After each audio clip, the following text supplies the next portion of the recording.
నిర్గమకాండము 8వ అధ్యాయము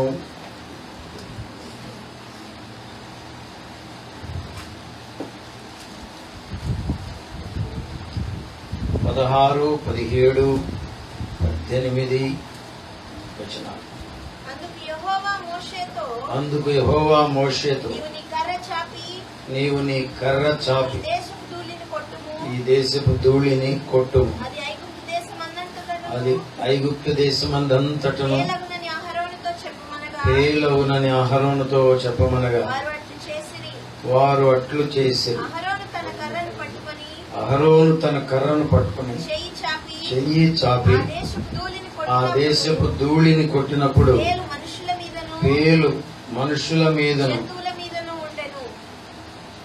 జంతువుల మీదను ఉండెను. ఐగుప్తు దేశమంతటను ఆ దేశపు ధూళి అంతయు పేలాయను. శకునగాండ్రు కూడా పేలను పుట్టించవలెనని తమ మంత్రముల చేత అట్లు చేసిరు గాని అది వారి వలన కాకపోయెను. పేలు మనుషుల మీదను జంతువుల మీదను ఉండగా శకునగాండ్రు ఇది దైవ శక్తి అని ఫరోతో చెప్పిరి. అయితే యెహోవా చెప్పినట్లు ఫరో హృదయము కఠినమాయెను, అతడు వారి మాట వినక. ఇది మరొక అద్భుతం దేవుడు చేసినటువంటి కార్యక్రమాల్లో. దేవునికి స్తోత్రం. మండుతున్నప్పటికీ కాలిపోదని పొదను మనం చూసాం. మోషే అహరోనుల కర్రను సర్పంగా మార్చడం మనం చూసాం. ఐగుప్తులో ఏటి నీళ్లు రక్తముగా మారడం మనము చూసాం. తరువాత ఐగుప్తులో కప్పలు రావడం మనం చూసాం. మరి ఇప్పుడు ధూళి పేలుగా మలచబడింది. పేలు అంటే మీకు తెలుసుగా, మీకు తెలియదులే. పేలు తెలుసు. పేలులో కూడా రకరకాలు చూస్తాం. ఇక్కడ ఫుట్ నోట్ లో ఏం రాశాడంటే మిన్నల్లులు అని రాశాడు. మిన్నల్లులు తెలుసు పెద్దవాడికి. నల్లులు కాకుండా మిన్నల్లులు ఉంటాయి గేదెలు. అది ఊరికే ఆ పశువుల మీద నుండి అట్లా నడుస్తూ ఉంటాయి. ఇక వాటికి మామూలుగా ఉండదు. పేను నడిస్తేనే చిరాకు, కంపరం. ఇక మిన్నెల్లు అంటే ఎలా ఉందో చూడండి. ప్రక్రియ ఇక్కడ జరుగుతున్న ప్రక్రియ ఏమిటంటే ఇజ్రాయేలీలు ఐగుప్తులో ఉన్నారు. ఒక మాటలో చెప్పాలంటే చిక్కుకు పోయారు. వారిని పోనివ్వమంటున్నాడు దేవుడు.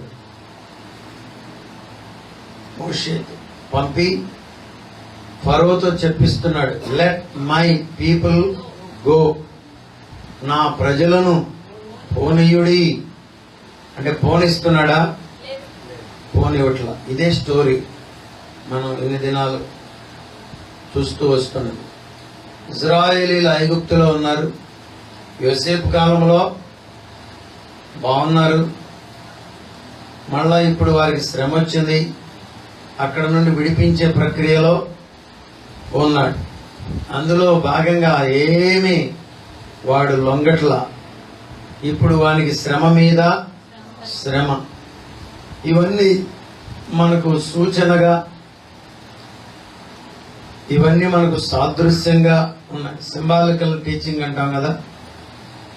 ఐగుప్తును విడచినట్టి మీరు అరణ్యవాసులై దారలో నిత్యా నివాసము లేదిలలోన నేత్రాలు కానను పై నిల్పుడి. వాళ్ళు ఐగుప్తును విడిచి అరణ్యములో నుండి కానానుకు ఎలా వెడుతున్నారో మనము లోకమును విడిచి సంఘములో ఉండి సంఘము నుండి పరలోకానికి వెళుతున్నాం. హల్లెలూయా. లోకమును విడిచిన తర్వాత ఎక్కడున్నాం ఇప్పుడు? సంఘములో, పరిచర్యలో, సహవాసములో ఉన్నాం. ఇప్పుడు ఇటు చూస్తే లోకం, అటు చూస్తే పరలోకం. కానాను చేరవలసి ఉన్నది. అనుభవాలైతే కానాను అనుభవాలే గాని ఇంకా చేరి లేదు.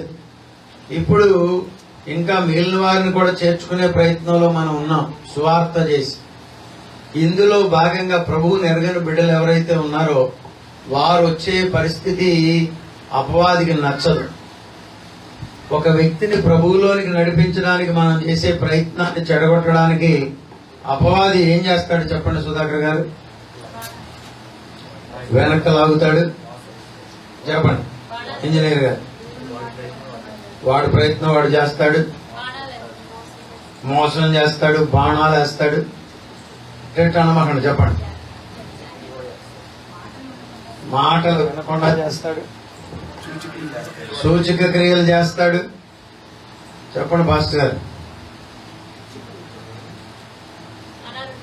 అనారోగ్యం తెస్తాడు, సమస్యలు తెచ్చి పెడతాడు. అన్ని రైటే, కానీ అన్ని కలిపి ఒక మాట చెప్తారని చూస్తున్నాను. కష్టాలు పెడతాడు, అడ్డంకులు పెడతాడు. ఏమండి? దేవునికి దగ్గరగా లేకుండా చేస్తాడు,